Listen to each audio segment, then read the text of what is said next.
I'm Rowan from Kent Wildlife Trust, and this is my son Harvey. Today we've got a really fun and simple activity to make your garden a wilder space. We're going to be making a mini nature reserve. Sound like good fun?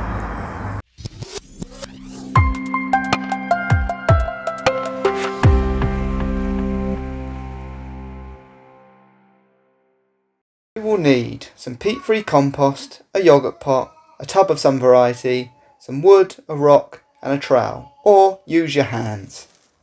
Fill your compost to the top of your tub. Lovely.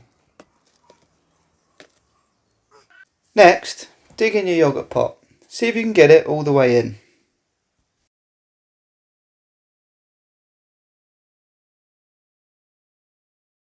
Time to add your wood. You can use one log or a couple of little bits like I am. Finally, it's time to add your rock.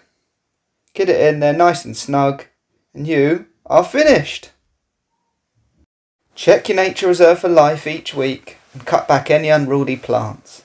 To get this activity sheet, check out the Kent Wildlife Trust website. Help create a Wilder Kent.